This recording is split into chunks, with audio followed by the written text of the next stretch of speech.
Hello everyone, welcome to learning hub NCERT. और आज हम करेंगे क्लास 8 के चैप्टर फर्स्ट मैथ्स का टॉपिक रैशनल नंबर्स। तो रैशनल नंबर हम पूरे अच्छे से पढ़ेंगे कि रैशनल नंबर होता क्या है, बिकॉज जो ये रैशनल नंबर है ये ना ही तो अभी यूज़ होगा बट हमारे होल मैथ्स को में इसका इंक्लूजन होगा, क्योंकि हमारे होल मैथ्स में आता है। जब आप 9th में जाओगे रैशनल नंबर आपको चैप्टर में नहीं मिलेगा, आपको एक चैप्टर के अंदर टॉपिक मिलेगा। अभी तो हम इसे डिटेल में देख रहे हैं कि रैशनल नंबर होता क्या है, बाद में छोटे छोटे पॉइंट्स में बन के आते हैं। तो पहले हमें पता है कि नेचुरल नंबर क्या होता है, हमें अच्छे से पता है हमारा नेचुरल नंबर होता क्या है। ठीक है, नेचुरल नंबर क्या होता है, बहुत सारे बच्चे कंफ्यूज होते हैं कि नेचुरल नंबर और होल नंबर में क्या डिफरेंस है। मतलब डिफरेंस तो ये है कि एक 0 से स्टार्ट होता है, 1 से स्टार्ट होता है, लेकिन कई बार उसमें कन्फ्यूजन हो जाती है।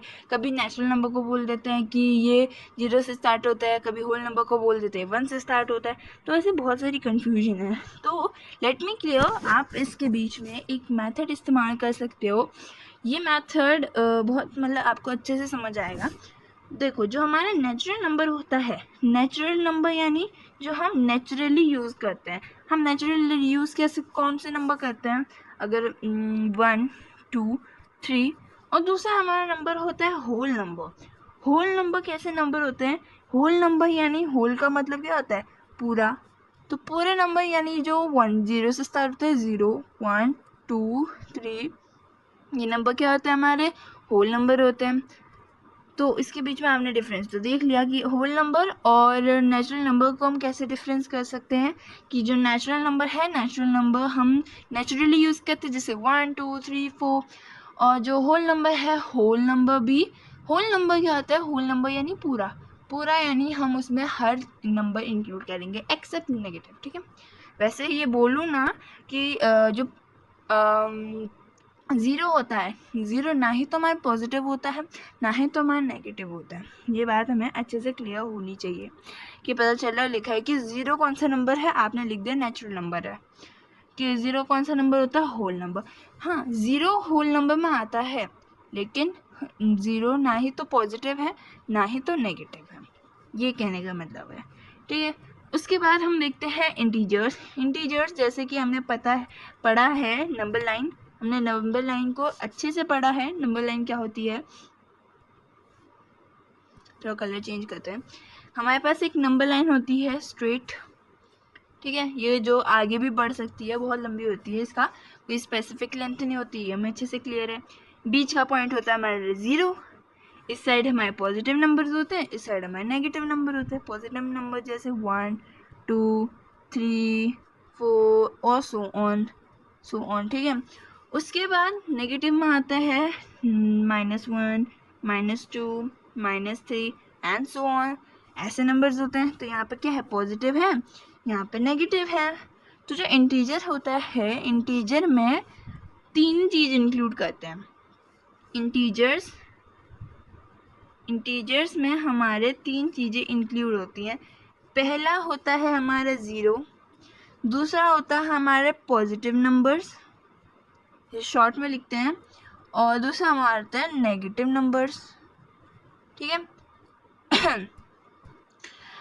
नेगेटिव, पॉजिटिव और 0 के कॉम्बिनेशन को हम बोलते हैं इंटीजर नंबर। ये हमें अच्छे से क्लियर है क्योंकि हमने पिछले चैप्टर मतलब पिछले क्लासेस में भी हमने अच्छे से पढ़ा है कि नेचुरल नंबर क्या होता है, होल नंबर क्या होता है और इंटीजर क्या होता है। लेकिन ये रैशनल नंबर क्या होता है, रैशनल नंबर की अगर हम एक अच्छी सी एकदम क्लासिक डेफिनेशन देखें, तो जो रैशनल नंबर है, रैशनल नंबर की डेफिनेशन होती है any number which can be written in a form of P upon Q.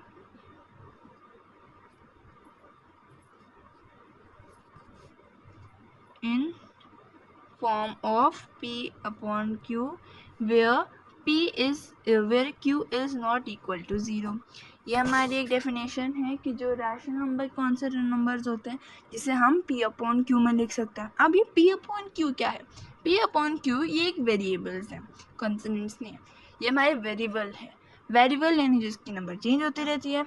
तो p को आप कुछ और नंबर दे दो, 0 को आप कुछ q को आप दूसरा नंबर दे दो, लेकिन आपको ऐसा नंबर देना है जो p अपॉन q हो, वो रैशनल नंबर हो जाएगा। लेकिन अगर आप वहाँ पे जो q है, q को अगर आप 0 लिखते हो तो वो आपका रॉन्ग हो जाएगा, क्योंकि जो q है, q हमारा 0 नहीं होता है रैशनल नंबर पे। ओके, अब 0 अगर हमने p अपॉन q लिखा, यानी सपोज मैंने लिखा 5 अपॉन 0, तो इसकी वैल्यू क्या आ जाएगी? कहीं ना कहीं तो ये हमारा फ्रैक्शन ही है, रैशनल नंबर है लेकिन ये तो हमारा फ्रैक्शन में ही है। अगर हम इसे डिवाइड करते हैं ना, इसका हमारा कोई आंसर नहीं आता, ये इन्फिनाइट आता है किसी भी नंबर। ये बहुत अच्छा सा मतलब नोन चीज़ है कि कोई भी नंबर को अगर हम 0 से डिवाइड करते हैं तो हमारा आंसर कभी भी स्पेसिफिक नहीं आता। स्पेसिफिक क्या आता, आंसर क्या है? इन्फिनाइट। ठीक है, ये हमने पढ़ दिया रैशनल नंबर क्या होता है। अब यहाँ पे है रैशनल नंबर की कुछ प्रॉपर्टीज़, जैसे कुछ प्रॉपर्टीज़ होती हैं रैशनल नंबर्स की, कुछ प्रॉपर्टीज़ होती हैं जैसे कि क्लोजर। ठीक है, क्लोजर प्रॉपर्टी होती है। तो सबसे पहले हम क्लोजर प्रॉपर्टी के बारे में पढ़ेंगे, बाद में हम और प्रॉपर्टी के बारे में पढ़ेंगे। देखते हैं इसमें इंक्लूड किया है ना। तो सबसे पहले क्लोजर को इंटीजर्स, नेचुरल और होल नंबर में देखा और रैशनल नंबर पे। उसके बाद यहाँ पे है ट्राई दीज है, इसके बाद कम्यूनिटी, हाँ मतलब सारे होंगे। कम्यूटेटिविटी ये हमारा दूसरा प्रॉपर्टी है। सबसे पहले हम पढ़ेंगे closure property. Closure property in whole number. Closure property देखो कुछ नहीं है इसमें। क्लोजर प्रॉपर्टी को एडिशन में कैसे इस्तेमाल कर सकते हैं? क्लोजर प्रॉपर्टी का मतलब ये है कि अगर आप कोई भी दो नंबर को अगर आप प्लस करोगे तो उसका आंसर क्या आएगा? होल नंबर आना चाहिए। यानी अगर मैंने दो होल नंबर को प्लस करा जैसे a और b को, तो ये हमारा होल नंबर आना चाहिए। ये होता है हमारा क्लोजर प्रॉपर्टी, ऐसा होता है। ये होता है एडिशन के फॉर्म में। अब सब्ट्रैक्शन के फॉर्म में क्या होता है? जो हमारा a माइनस बी है, ये भी हमारा होल नंबर आना चाहिए। और बाकी जो मल्टीप्लाई है, मल्टीप्लाई में भी ऐसा है, a इंटू बी हमारा होल नंबर आना चाहिए। और डिवीजन में भी ऐसा ही है। तो इसमें बस यही होता है कि किसी चीज़ को भी प्लस, ऐड, सब्ट्रैक्ट कुछ भी करो, आंसर हमारा होल नंबर आना चाहिए। तो ये जो प्रॉपर्टी है ये एडिशन के फॉर्म में अच्छे से हो सकती है। अब देखो मैं इसका एग्जांपल देती हूँ। एग्जांपल जैसे कि मैंने दिया 5 + 1। 5 + 1 क्या होता है? 6 होता है। तो जो 6 है, 6 हमारा होल नंबर है, क्योंकि होल नंबर 0 से स्टार्ट होता है, इसलिए हमारा बिल्कुल है ये 6 हमारा होल नंबर। लेकिन अगर हम सब्ट्रैक्शन में देखिए तो जो अगर जैसे मैंने लिखा 5 - 6, तो आंसर क्या आएगा मेरा? -1 आ जाएगा। इतना तो हमें पता ही है कि छोटे नंबर को अगर हम बड़े नंबर से डिवाइड करें, अगर बड़े नंबर को छोटे नंबर से माइनस करें, सब्ट्रैक्ट करें, तो हमारा आंसर नेगेटिव में ही आता है। ये हमें अच्छे से क्लियर है और ये हमने पिछली क्लास में, प्रीवियस क्लासेस में हमने अच्छे से पढ़ा है। एज नंबर लाइन एक और बार बता देते हैं, नंबर लाइन में कैसे इस्तेमाल करते हैं। जैसे 5 - 6 है, तो 5 - 6 को हम कैसे करते हैं? जैसे ये 0 है, अब इसके लिए बड़ी लाइन चाहिए होगी। ठीक है, अब जैसे 0 है,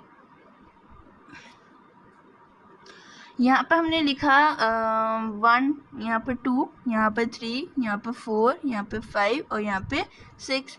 अब हमें इसको माइनस करना है 6 5 टाइम। ठीक है, तो 1 2 3 4 5 यहाँ तक तो आ गया। लेकिन अगर हम 5 को, ये था हमारा 6 - 5, आंसर क्या आया? 1 आ गया। लेकिन अगर हमें 5 - 6 करना है, यहाँ पे थोड़ा सिस्टम थोड़ा अलग हो जाता है। यहाँ पे ऐसा होता है 0 1, तो पहले नंबर को पहले ही लिखते हैं, ऑफ कोर्स ये मतलब बेसिक रूल है। 4 5 और यहाँ पे लिखा मैंने -1 -2, बाकी क्योंकि आगे की ज़रूरत है नहीं। अब देखो 5 को हमें 6 टाइम पीछे ले जाना है, यानी 1 2 3 4 5 6। आंसर क्या है? -1। ये हमें अच्छे से पता है, ये मैं भी आपको नंबर लाइन में भी शो कर दिया है। तो चलो हम आगे देखते हैं। हम ये पता चल गया जो सब्ट्रैक्शन है क्लोजर प्रॉपर्टी में होल नंबर के नहीं लगता है कि अगर मैंने किसी भी चीज़ को माइनस कर दिया, देखो इसमें भी लिखा है 5 - 7 = 2, जो हमारा होल नंबर नहीं है। अब मल्टीप्लिकेशन के रूप में ये है, अब देखो अगर मैंने यहाँ पे लिखा 3 × 7 तो ये क्या आएगा, ये तो होल नंबर ही आएगा, आंसर कितना आएगा 21 आएगा, ये हमें अच्छे से पता है। अगर अब ये तो हमें अच्छे से पता चल गया कि हमने प्लस में देखा था a + b हमारा होल नंबर आ रहा था, माइनस में देखा a - b नहीं आ रहा था हमारा, मतलब ऐसा हो सकता है, ऐसा नहीं कि ज़रूरी नहीं आएगा। माइनस में ऐसा है कि अगर आप 6 - 3 करो होल नंबर आ जाएगा, लेकिन नॉट एवरी टाइम। वो हमारे इक्वेशन पे बेस्ड होता है कि हमारी इक्वेशन कैसी आती है।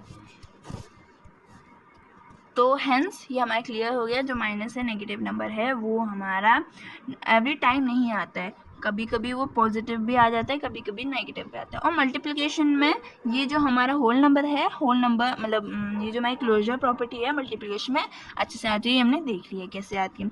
अब डिवीजन में ये नहीं है। अब देखो अगर 5 / 8 करें तो हमारा आंसर आएगा, अगर हम 5 / 8 करें तो हमारा आंसर आएगा 5/8, जो एक होल नंबर नहीं है, ये क्या है, एक रैशनल नंबर है, क्योंकि इसे हम p/q में लिखे हैं। तो ये हमारा होल नंबर नहीं है, हमारा रैशनल नंबर है। होल नंबर हमारे 0 से स्टार्ट होते हैं, लेकिन ये कभी भी फ्रैक्शन के रूप में नहीं होते हैं, इसलिए डिवीजन भी हमारा क्लोजर प्रॉपर्टी में एवरी टाइम नहीं आता है। वरना अगर कुछ केसेस होते हैं जहाँ पे हम मतलब ये होल नंबर आ जाते हैं, पर एवरी टाइम नहीं आते, क्योंकि यहाँ पे एकदम हमें फिक्स प्रॉपर्टी चाहिए। इसलिए फिक्स यहाँ पे क्या है, एडिशन है और मल्टीप्लिकेशन है, सब्ट्रैक्शन और डिवीजन दोनों ही हमारे नहीं हैं। अब दूसरा आता है हमारे इंटीजर्स में हम कैसे इस्तेमाल करते हैं। इंटीजर नंबर पे वही है, होल नंबर में हमने देखा आंसर होल नंबर आना चाहिए, अब इसमें क्या आना चाहिए, इंटीजर आना चाहिए। तो इसमें देखेंगे कि हमारे ज़्यादातर हमारे जो मल्टीप्लिकेशन एडिशन और सब्ट्रैक्शन तीनों ही हमारे क्लोजर प्रॉपर्टी में आ जाते हैं। क्योंकि देख लेते हैं हम, ठीक है, एडिशन में भी हम देखते हैं। देखो अगर हमने यहीं पे लिखा एग्जाम्पल, इसे हम लिखते नहीं हैं अगर -6 हमारा इंटीजर है, -6 + 5 करेंगे आंसर क्या आएगा, -1। किसी चीज़ को भी हम प्लस माइनस करेंगे इंटीजर में, चाहे वो बड़े से छोटा क्यों ना हो, चाहे वो छोटे से बड़ा क्यों ना हो, हमारा आंसर या फिर तो 0 आएगा, या फिर वो नेगेटिव में आएगा, या फिर वो पॉजिटिव में आएगा। और इन्हीं को हम क्या कहते हैं, इंटीजर कहते हैं, ये हमें अच्छे से पता है। अब सब्ट्रैक्शन में तो ये क्या हो गया, हमारे जो क्लोजर प्रॉपर्टी में अप्लाई होता है। अब दूसरा आता है सब्ट्रैक्शन को अगर हम किसी भी बड़े छोटे से सब्ट्रैक्ट करें, आंसर हमारा 0, माइनस या फिर प्लस ही आएगा, इससे ज़्यादा तो कुछ आएगा नहीं। तो वो हमारा, और ये सब क्या होता है, इन्हीं को हम इंटीजर नंबर कहते हैं। तो ये भी हमारा अप्लाई करता है।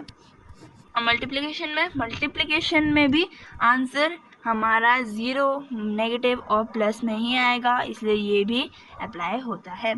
अब डिवीजन में नहीं आता है, क्यों, क्योंकि